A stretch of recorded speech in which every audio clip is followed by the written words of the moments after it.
Okay, let's do this thing. I swear to God.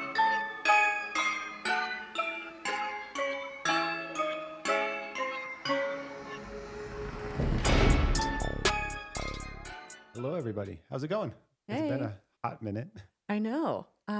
It's been a little while. I hope hmm everyone had a happy holiday season.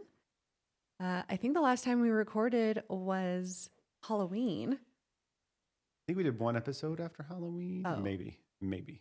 okay, then maybe you've seen us a little more recently. Either way, it's been a long time. We're very excited to be back. You might notice our setup is a little different and new. We have sick new microphone stands. Yeah. Thanks, Mom. So we're decked out in all of our holiday attire. Including some gifts I'd like to show you. This shirt, also from my mother, Zach Baggins, our favorite guy, I love it. Love it. and yours. And this one, this is from my brother-in-law. It's Kona and Bisbee. I don't know if you can see it, but Our dogs. One of them is laying right there. one is here. The other one will probably be barking in a few minutes, but that's okay. Yeah, I'm sure she'll make an entrance. Yeah.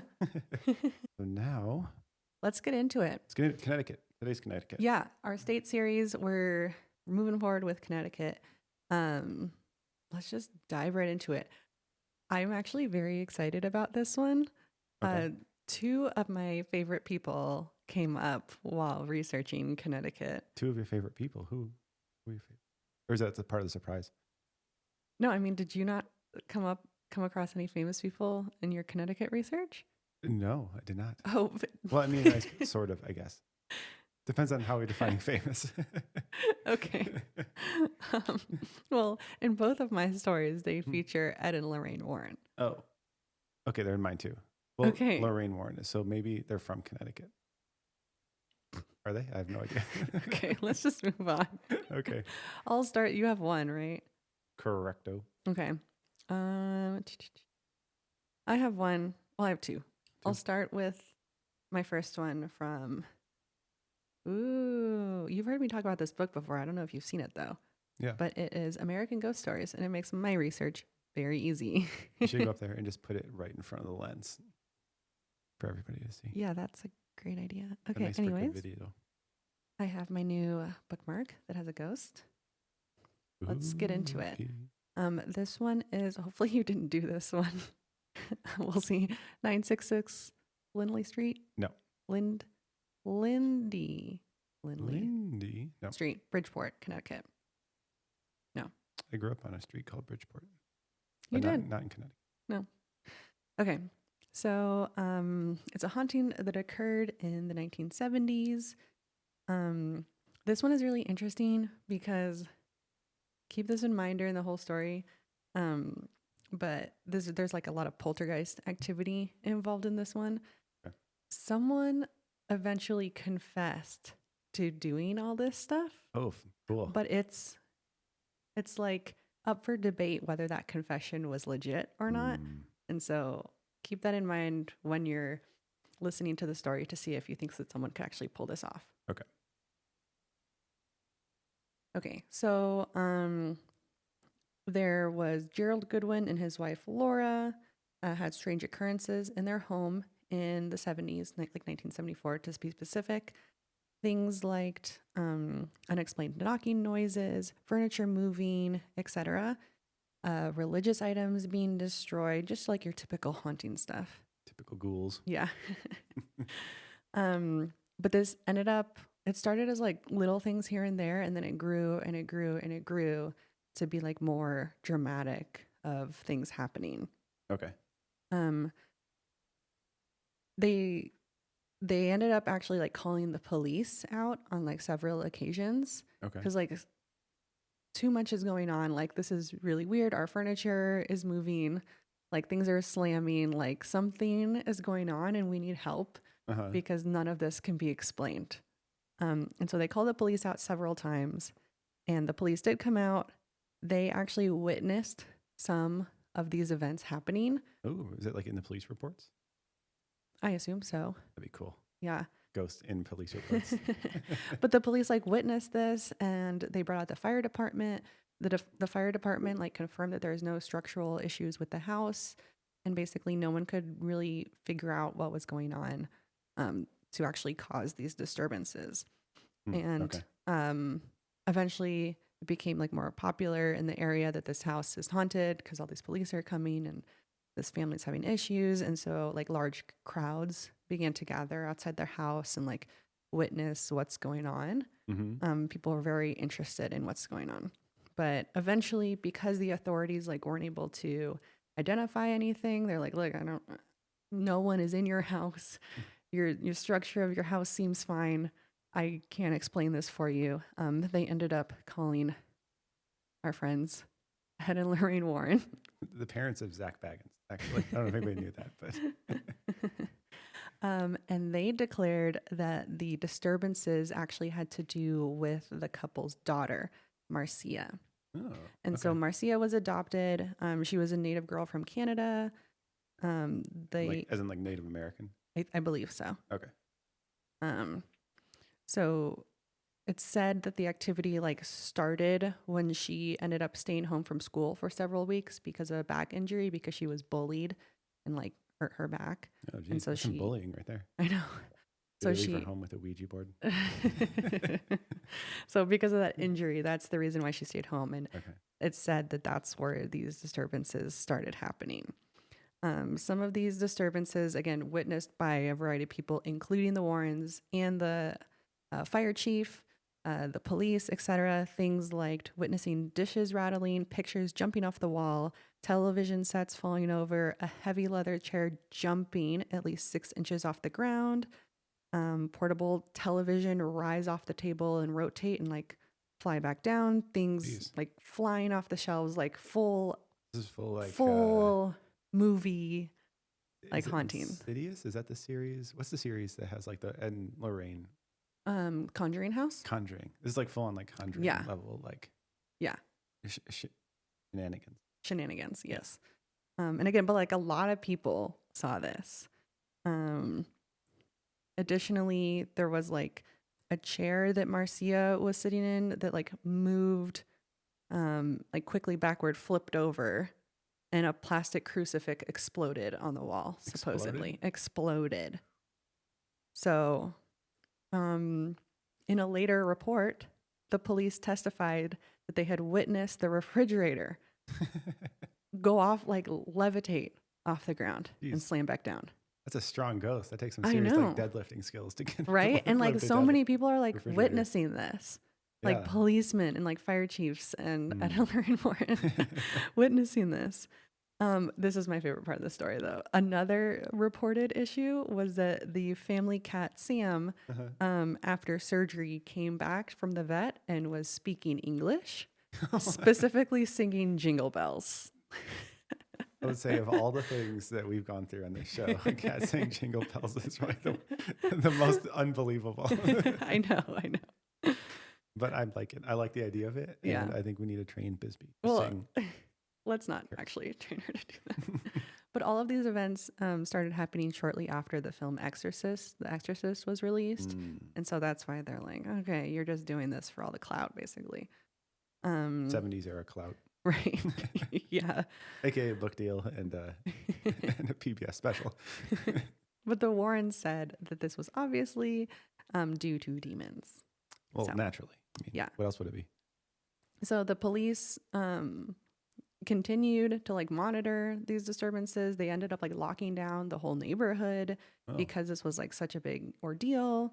And so anyways, it ended up being that they think that it was the girl who was the one that was doing this for attention. They said, quote, "I think the little girl was clearly happy with the attention. And I get the feeling that her parents were as well. I don't think they wanted this to end." But then suddenly it did end rather abruptly with the little girl just like came out and was like, yeah, it was me. She levitate a refrigerator. Well, that's the thing. So she declared that like this has been me the whole time. Like nothing is really possessed. Like I did all this stuff. But the police and everyone else who had witnessed this were like, there's no way this 10-year-old girl could like be doing all of this. Like they're like, this is the police quote said, I saw the refrigerator move. I know what I saw. A little girl could not do that. I have a theory. Okay. And it's a good theory. A lot of times they said that like these events occurred like while the little girl wasn't even in the house. And so basically Ed and Lorraine Warren kind of summed up their investigation with like, yeah, something inhuman is in this house. It wasn't the little girl. As far as we are concerned, quote, as far as we are concerned, there were evil spirits in that house. Okay. I agree. My diagnosis is evil spirits. Oh, and okay. in fact, yeah, I think the girl wasn't lying. I think the possession was complete. Oh. So he was like, it was me, but it's not her anymore. Oh, I like that. So like, and naturally, once the possession completed, yeah, boom. No need to move refrigerators. It was her, aka the demon, who was speaking through her. Exactly. So the demon confessed. Yep. Wow. Case solved. That was just like so much crazy stuff that happened with that one, and that there's police reports of this. It's not just like some family being like, our silverware is flying all over the place. The police was like, no, I saw your refrigerator move. Yeah. Something is wrong here. A girl did not move a refrigerator. Right. Unless it's not a girl. Exactly. Unless it's not a girl. That's a good one. I really like that one. Yeah. That had a lot of classics in that one. Have they made a movie about that yet? Seems like they would have. I'll Google it. Okay. They didn't like reference it in this book, but I find it hard that that's not a movie. Yeah. What was it called? What's the street or whatever? 966 Lindley Street. Just says the world's most haunted house. I don't know. I literally don't see anything about it. I mean, other than the hauntings that we just talked about. Yeah. Interesting. We should buy it and then Airbnb it. That sounds great. Cash in on that. I actually do see that there is a listing here. It has 2 bedrooms, 1 bathroom, approximately 738 square feet. This is off Zillow. Off Zillow, yeah. Dang. 738 square feet. Must be an old house. Yeah. Okay, that was my first one. That's a good one. I liked it. Thanks. Kicking it off strong. Let's hear yours. All right. Mine is the Curtis House Inn. I've not heard of this one. How have you not heard of them? Their motto is every modern comfort, every ancient charm. Every modern what? Comfort. Comfort. Yeah. Sounds inviting. It is inviting. It's a very nice place. Let's see here. So let's kick it off. So unlike many of the places I've brought up in the series, like Hotel Colorado, this place has been like stayed nice. It was nice. It was stayed nice. It's been cared for by like families that have bought and sold it and passed it down. This isn't some like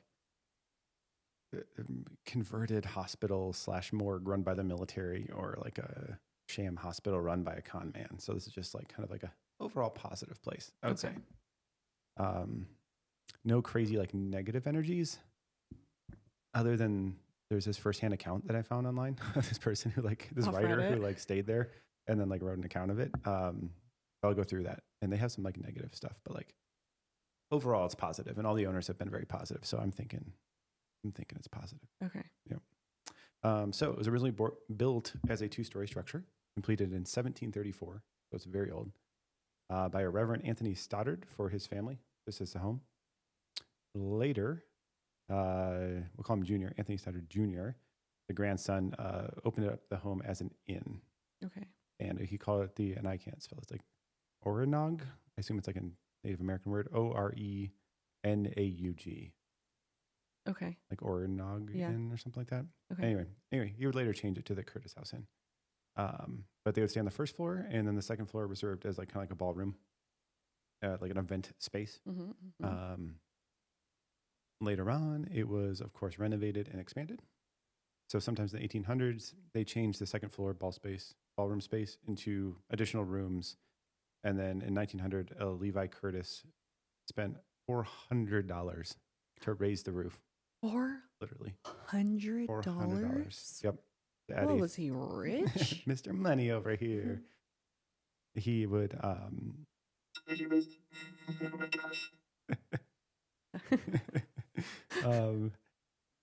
he added a third floor and 8 rooms. Continue. Continuing. Weird fact. So. Gosh, I can't take myself seriously. Okay, I thought I was going to add to the spookiness, but you just didn't say anything. It's too spooky. Okay. So it was owned by, I guess 4 unrelated Curtis families over 200 years. Weird stuff. It's currently open. It has 18 rooms on the 2nd and 3rd floors of this building, and they converted the carriage houses into additional rooms. Oh, they're just expanding left and right off this place. I know. They're making big money, big moves. Mm-hmm. And then now, so the first floor is restaurant, whatever. Okay. Second and 3rd floors are rooms, carriage houses, rooms. Okay. It's important for Got it. the spooky I stuff. have a mental map in my mind. All right. Well, this place has quite a history of being investigated, including by Lorraine Warren, who also ties in later. We'll get back to there. Also, it was investigated by one Gordon Ramsay.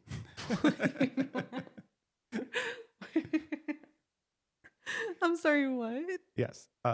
Not for ghosts, but for bad hotel practices.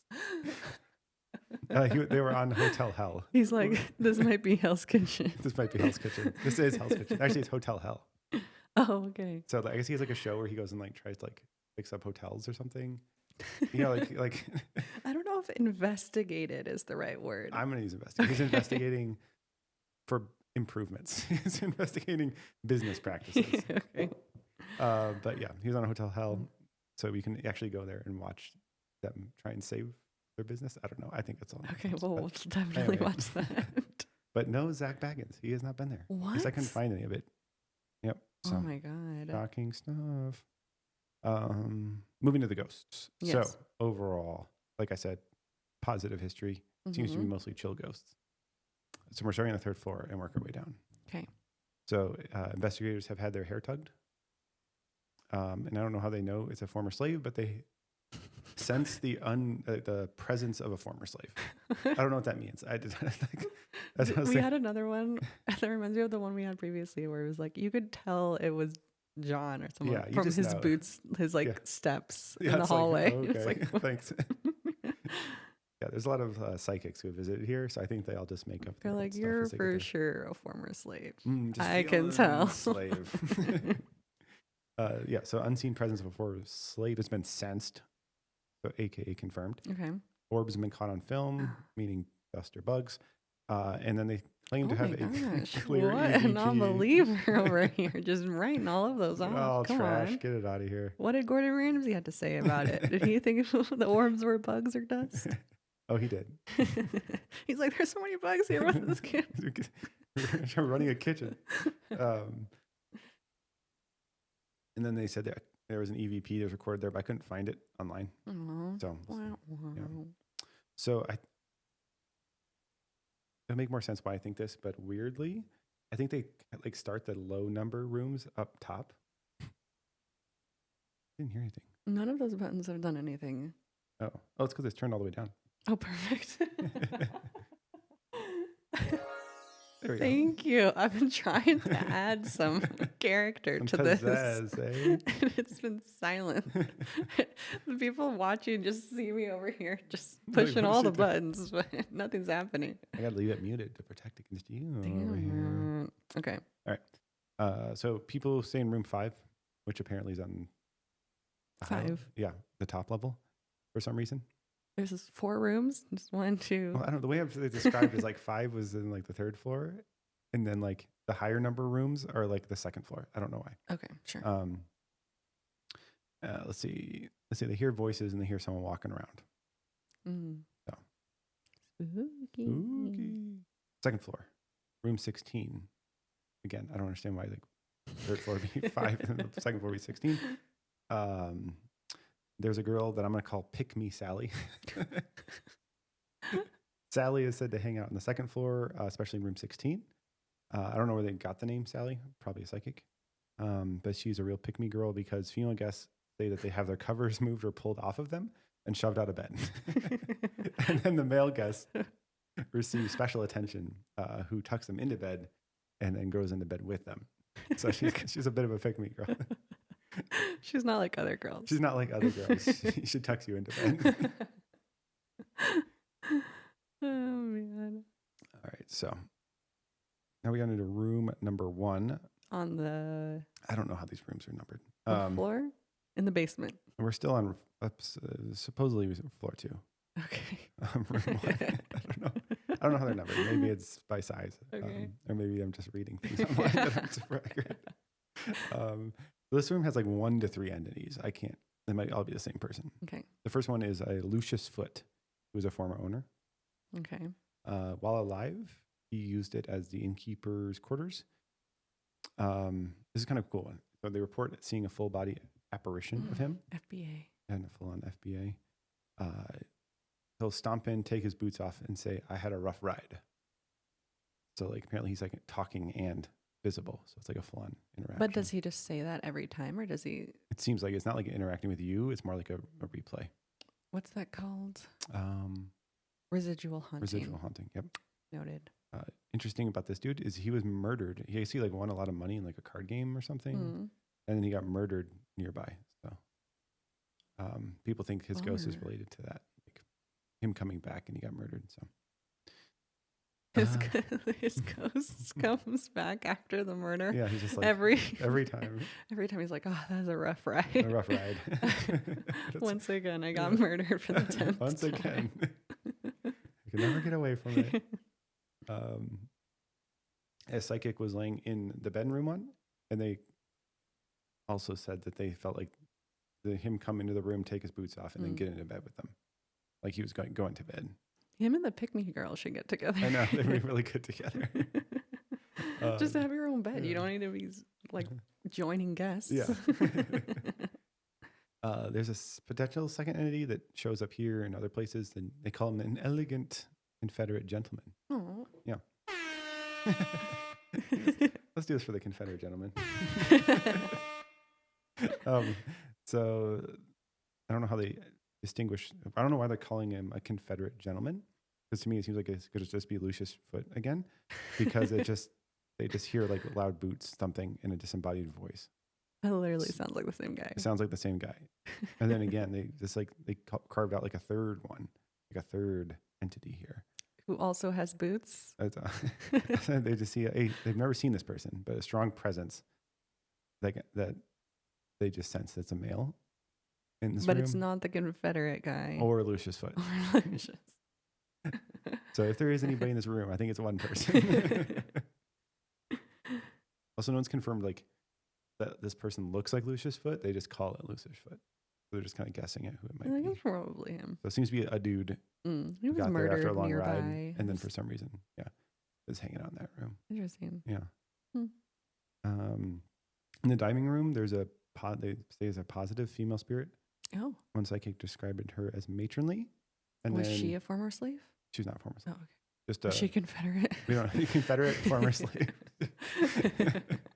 There's just like at one point a young female employee was having like a rough time at work, doing a catering event, and then she like felt this like motherly presence like comfort her.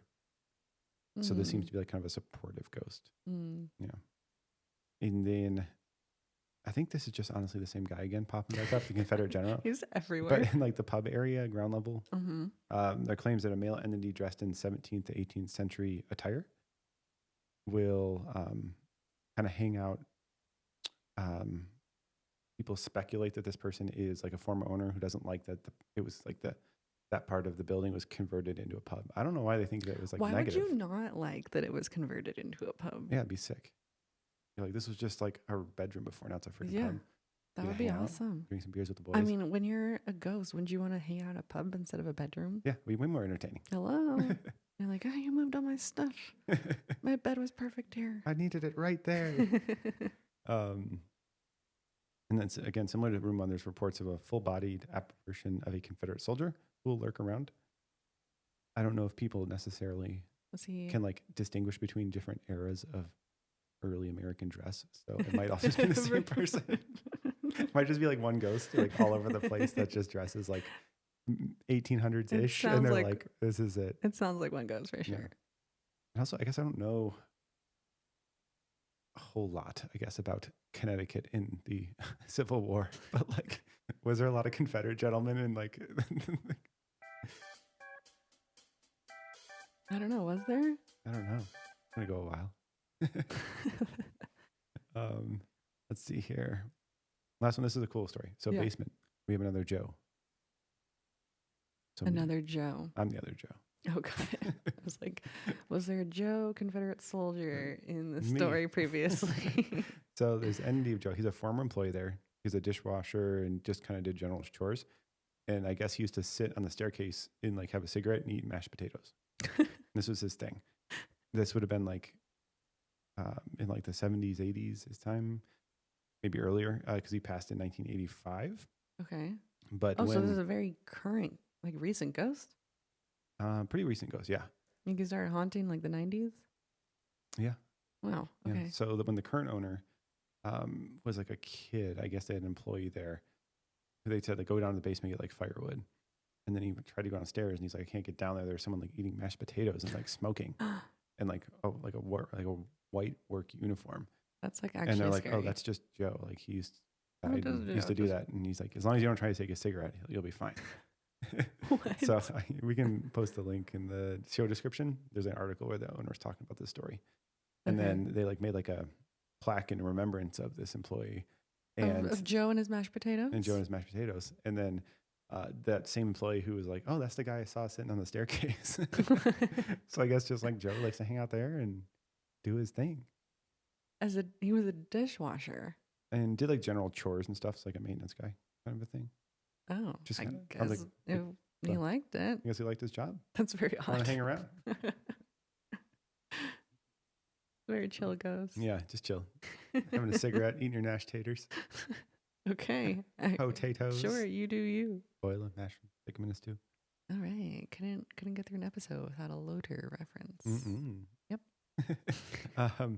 And then so like the last like general thing is, I guess it's one of the descendants of the original like Stoddard people who built it, like donated like a portrait of the person who built the place, and they put it like in like where the employees would be working, and then all the employees like hated it, and they're like it's like watching us, and we feel like really oppressed by it. Yeah, and so they moved it out to like the dining area. And the guests can enjoy this instead.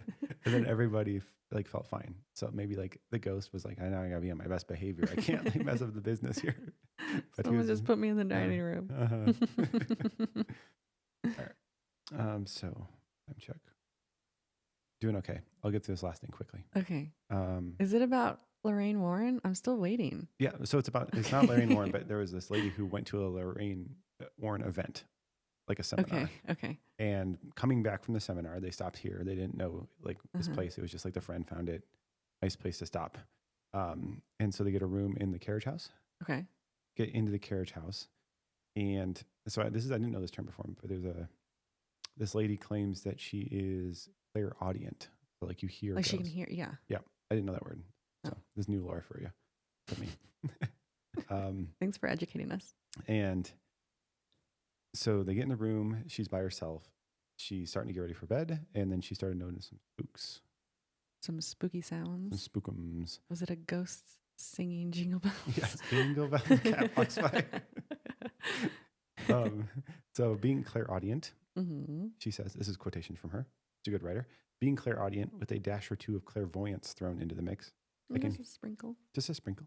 She was still training her clairvoyance then. Okay. She said, I can hear and sense ghosts and spirits.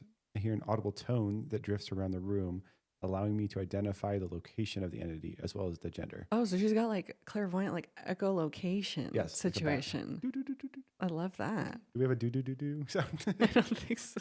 We can record our own right now. We need like a radar sound. She said, my clairvoyant abilities, which are still developing, provide me with more information. The entity was a ghost, not a spirit who had crossed over to the next realm. So I guess ghosts haven't crossed over. Spirits have. I didn't know that. Oh, I didn't know that either. But that's good to know. I thought if they were here, they were ghosts. ghosts/spirits. It seems like ghosts are like less at peace than spirits. Seems to be the That vibe makes I get from sense. this. She said, while spirit tones usually don't bother me, the sound of a true ghost always gets my attention. You'd never really know what a ghost is capable of. Could she describe the sound for us? She did not. She said like audible tone, but I don't know what that means. Does she have tinnitus?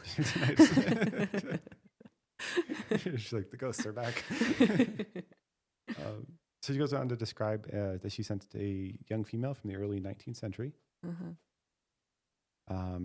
She thinks it was a maid who worked at the inn because she liked the way she like sensed this person. They're wearing a white cap, a blue dress, and a white apron. Not threatening, but just like was wanting to see what was going on. So anyway, so she senses that ghost. Everything's cool. Everything's chill. And their friend gets to the room and they're like, hey, I think there's some ghosts here. Let's do an investigation. Hey, welcome. Yes. So they Let's have a seance. I guess so they had like their gizmos and their gadgets. Yeah. And so they get those out. Some additional ghosts starts showing up, including a negative male energy. Ooh. Perhaps a Confederate gentleman. Ooh. Mm-hmm. Did Joe show up? Was there the smell of cigarettes and mashed potatoes? Like, you just no, but she just hears them, right? So you just like hear someone just like it's so gross. Looks like butter and garlic. But so anyway, so they don't really get any big hits. Oh, okay. They get some presences, but no big hits. So they go to bed. Did they bring a Ouija board? No. Damn it. If we have time, we should complain about our friends not using the Ouija board. Yeah, we'll get into that. Stay tuned. Stay tuned for riveting New Year's Eve stories. So anyway, they go to bed and then some pretty creepy stuff starts happening. So she said, quote, the minute I turned out the light and rolled on my side, I felt them swoop in. The feeling is very similar to the sensation of a person walking very quietly into a room. Sometimes I just know they're there. I can feel the displacement of the air, the sense of their energy behind me. Ooh. Added this was the very loud buzzing in my ears. By the sound of it, there were at least a handful of ghosts trying to get my attention.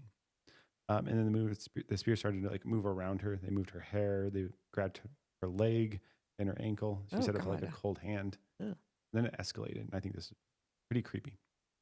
She said that she started to like pray to get the spirits away. And then she said it felt like a ghost grabbed her eyeball. Oh my reached God. in and like had like pain there. And then she said she tried to get up to get off the bed and it felt like it grabbed her heart. And it was like really bad chest, like sharp chest pain. Girl, I think you're having an anxiety attack. So she was able to go to sleep, was repeatedly woken up by like more pokes and touches. And so she was just kind of like, pokes, just like, poke, get up. Get up. Like our dogs when they're hungry in the morning. But then she eventually was able, go to sleep and they left the next day. But I'll post a link because this person's a writer. Their website had books and stuff. Cool. And she was like blogging back in like, this is like early, like this was like 2012 or 13 or something. That's cool. Yeah. But we can link it. He's a good writer. Cool. Yeah. That was a lot. Yeah, that was a long one. I like the poking. Yeah. Okay. We're at 34. We still have the light on though. We'll We're doing okay. okay. Yeah, we don't want the camera to die. So sorry we keep just like awkwardly looking that way. If we switch to audio only, it's because the camera died. Yeah. Okay. This next one is Dudleytown. Dudleytown? Yeah. Where I was born. Oh. Just kidding. Nice. A lie. Nope. That was a lie. You fooled us all. It is an abandoned ghost town in the northwest of the state. It was first settled in the 1740s by Thomas Griffiths and then by Gideon Dudley and his family. I didn't know that there was ghost towns outside the Southwest. You know what I mean? Like a ghost town, you think like old mining town, like in Arizona where we live, or in like Nevada, but like apparently, I wonder if they can see the dog. I don't know. Yeah, I never pictured a ghost town in Connecticut, but yeah, no, the ghosts are everywhere. If you haven't learned from this series, there's ghosts everywhere, but ghost towns. Okay. Anyways, it is now just like a private land, like in a private trust, and it's close to the public. Okay. But its name is the Village of the Damned. Ooh, that's a good name. Yeah. Very catchy. Yeah. It's oh goodness, it's located within the woods of Housatonic? Okay. Housatonic? That's a very It's long the word. tonic family. Yeah. of State the water forest. fame. Yeah. The forest is like really dense and Okay. very unsettling, so it kind of contributes to the atmosphere, the unsettling atmosphere of the town. The unease. Yeah. Okay. People have described the trees as oppressive, and some even claim to have felt a malevolent energy in the forest. I can't speak today. Trees are inherently oppressive. Yeah. They oppress the working class. The Those castles. damn trees. Okay, the curse is said to have originated from a Dudley ancestor who was involved in dark or unethical practices, like treason or like murder. Like he did something bad, this ancestor, and then it cursed his whole family. Ooh. Supposedly this curse affects all of the descendants of the Dudley family and extends to the town itself. Jeez, so bad they cursed the whole town. Yeah. Okay. So the ghost story, it starts with like after the Dudleys' father was beheaded, they then fled to America, escaping the curse or attempting to escape the curse. But then they just followed them there. It just followed them there. And so the town was repeatedly plagued by murder, suicide, madness, and failed businesses. Jeez. So Tucson? pretty unlucky. Supposedly they had some sort of like mythical book that opened the gates to hell, and anyone who like befriended them and like doomed them. I don't know. There's like this side story about this book, but I didn't think that was super interesting. Anyways, like once they settled in this town, just like shit kept going really, really bad. Okay. Like the early settlers like would die unexpectedly. Of course, I'm sure it was like the tuberculosis, etc. Smallpox and Yeah. tuberculosis. What was crazy is that it was established in 1740, and by the 1800s, it was a ghost town. Which is wild because it's like a small area. So Right. It's like not a lot of place to go. No, they didn't even make it 60 years. They're like, this place is cursed. Like everyone's dying. All of our businesses are failing. This is the worst. Like, let's get out of here. And so everyone left by the 1800s. I believe in this curse because, again, it's a small state. Yeah. Like you needed the space you could get. And so for everyone to be like, all right, we're leaving this That's town. a good point. Like, that's a good point. Big sign. Yeah. Yeah. Especially if they were fleeing the curse. Yeah. The curse. Just Everyone just knows the curse. Yeah. So things that would happen within this town would be things like, hold on, sorry, I lost where I was. Oh, like ghostly apparitions, strange lights, unsettling sounds, definitely not caused by the spooky trees nearby. But often people have a sensation of being watched or followed when they're in this town. Okay. And so, of course, we have our MVPs, Ed and Lorraine Warren. They have to go check it out. They gotta. And so they took a look, and what did happen? They declared it demonically possessed. Have they ever declared a place not that's a demonically good. possessed? I'm not sure about that one. Be batting like 100. But they went there in the 70s, and they were like, "Yeah, this place was for sure demonically possessed." Well, obviously, have you seen it? Yeah. These trees. So things that happen there are like unexplained noises. So like visitors, including the Warrens, would report hearing strange sounds, footsteps, and voices, even though the area is like largely abandoned. And I should mention that like I think after the Warrens have been there, but most recently now, people keep like they would just go there, like hooligans would go there and like graffiti it and like try to explore this ghost town. And so that's why they just like it's totally closed off to the public now. Like you can't go there. So it's weird that like no one has been there since the 1800s, and yet like when the Warrens were exploring it, they were still seeing all these strange things. Yeah. So including ghostly apparitions, shadowy figures among the woods. I like that. They're like running among the woods or like in and out of the buildings of the ruins of the town. That's creepy. Right? Imagine like on a hike and then you start seeing like shadows going between trees. Yeah. Creepy. And then shadows. There's also like poltergeist-like behavior. So objects were moving on their own. People felt, like I said, like they're being watched or followed during their visit. That seems to be like the main theme. Okay. And so I did find this one interesting Reddit thread I'll just read it to you. Okay. So back in 1999, my friends and I went to Dudleytown with a video camera. It was pretty uneventful, but we stopped at an old cemetery nearby and captured what appeared to be an orb. We then sent the email to Ed and Lorraine Warren, and they invited us to our house, to their house, to see the video. Uh-huh. It was Halloween morning, and they were so nice to us. They even gave us a tour of their attic with Raggedy Ann doll and other artifacts. Ed got a little angry with my friend for messing with his TV, trying to get the video to play. But ultimately, he just watched it on the camera screen and said that it looks like we got something. Personally, I think I was just being kind to us, but it was still pretty cool. That's a cool story. Right? Very personal. Yeah. They sound very nice. So the nearby cemetery might also be haunted. Like, we have bad news. Your phone is possessed by a demon. But overall, the story is like crazy that, you know, the town was literally there for 60 years. That's it. Yeah. And then it's like all this history. And then it was abandoned. And then it's still to this day, to 1990s or the 70s when the Warrens were there, that it still has activity. So That's something crazy. is gnarly in that place, and it's still to this day, I assume. Yeah. That's cool. That's a really cool one. Just a quick one.